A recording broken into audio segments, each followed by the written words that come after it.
Nothing beats a Jet2 holiday. And right now, you can save £50 per person. That's too. Okay, turn it off. That's all we can afford. What's going on, you guys? Steve here, and let's react to some more DJ content. Fellow DJs, what's your rate for 10 hours of DJing? Oh my god, what? Let's look at the comments. Hold up, I don't even want to say anything. Let's look at the comments. 0 because I'm not DJing for 10 hours ever. This is hilarious. Are people DJing for 10 hours? Is that a thing? Really? I think the longest gig I've ever had was 5 hours, but that was early on in my career. I don't think I would do that now. Honestly, anytime I have the chance to DJ a full event by myself, I typically try to bring some friends on, some newer DJs. I'm more than capable of doing it. I'd just rather not. If I can, I'd like to put on other people.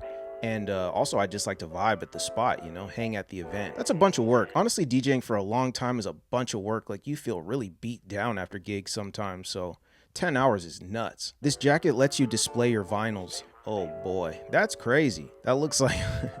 It honestly looks like a target on his back. Yeah, I don't know about this one. I respect the creativity, but I wouldn't wear this. I'd argue you don't really care about the record if you're gonna put it in a jacket like this. You're gonna damage it, somebody might jack it. Oh, brother, this guy stinks! Creative, but very strange. I imagine all the vinyl snobs that jump in my comments wear jackets like this. So I asked my subscribers how they contribute to their local music scenes, and let's check out those comments. I always tell DJs their set was dope, regardless of what they were spinning. Honestly, I think that's really cool. That's super dope. Normalize DJs supporting DJs. By showing up to random sets for DJs I absolutely do not know. I support this 100%. I said it before, but I go to open decks randomly. I like just networking with people, shaking hands, checking out the other DJs in the scene. I just think it's really cool to support other people and just, you know, keep your ear to the street. I think this is really dope. Support your local scene. By supporting local events, you're telling the industry that those smaller events, those smaller artists, they matter. It can open doors for other people. It can open doors for you. It just keeps that local economy thriving. Whatever DJ I see, I just vibe and dance to their music. This is honestly more helpful than people understand. Obviously, dancing in front of a DJ tells them that people like the music, but it also signals to other people, hey, this is a safe space, you can cut loose, have some fun, you can dance too. That social proof aspect is a thing, as we covered in the previous video. If other people see you dancing, they're likely going to dogpile on and join you. So yeah, that's very helpful. I'm most proud of creating an event series in collaboration with the local school district. When I was in college, it was pretty tough for me to get gigs. I knew a bunch of creatives. I knew photographers, painters, artists, and they were struggling to get exposure too. In a crazy twist of fate, I got connected with the art department for my school. They basically told me there was an art gallery in town that was trying to get more young people to participate and come to their events. And I was like, hey, I have a bunch of young people. You guys want young people?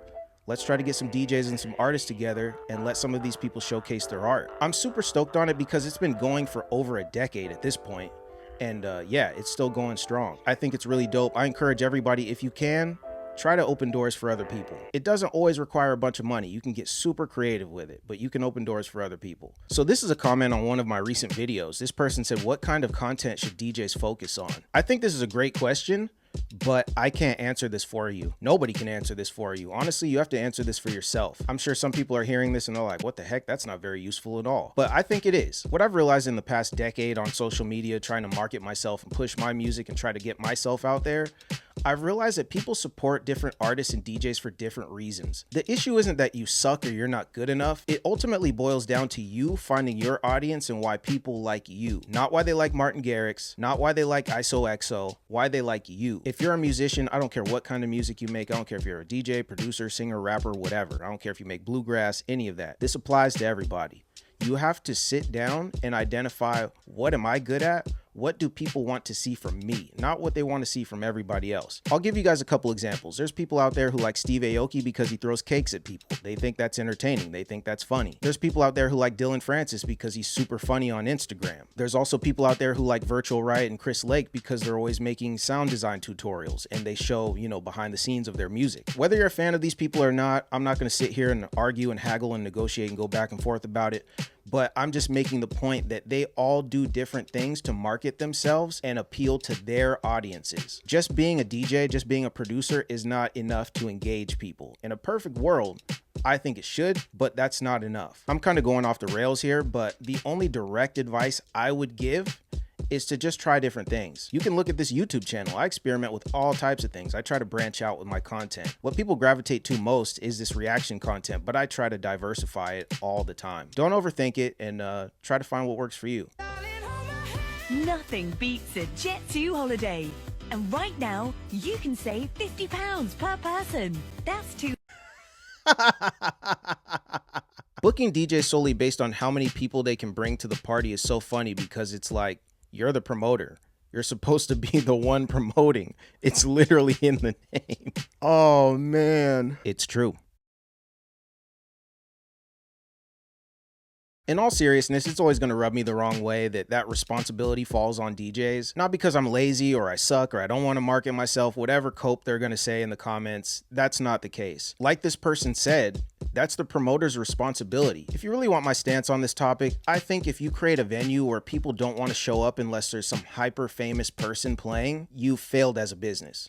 That's my opinion. I just think it's really lazy and irresponsible for these businesses and these venues to expect these DJs and producers with like 500 followers to have a crazy line down the street. That's just not realistic. Definitely market yourself, promote yourself, try to get people to show up and support you. But yeah, it's just kind of crazy that that's the metric. Like, you need to fill this place. You need to have a line down the block. The average local musician doesn't have that type of pull, especially with social media making everything a popularity contest. It's harder now than it ever has been. This is 100% a symptom of social media. If people don't recognize the names on the flyer, if they're not some super fan of you, they're not going. We've covered this before, but music wasn't always like this, especially back in the 80s and 90s. People didn't know who the DJ was. They didn't care who the DJ was. People just knew, hey, it's a Friday night, this place is popping, everybody's gonna be here, the DJs they get always kill it, let's roll. That's just not the case now. You need to have a name, you need to have a big support system, or these people won't take you serious. In most cases. The places where I spin, they push the music first. Yeah, they want you to promote and get people to show up, but they've created a reputation within the scene where people know, hey, it's the weekend, let's roll over there. They'll show up just because they know it's busy and there's music. That social proof aspect is a thing, as we covered in the previous video. So if you have a fire set and you bring your own crowd on top of that, that's just a cherry on top. That's not necessary or required. This is a comment on one of my videos too. Essentially, this person said that they've been DJing for a really long time and it's been tough for them to get back into it because of the current metrics of the industry. I'll put my response on the screen, but I'll briefly touch on it. There's a bunch of local DJs out there who struggle with this.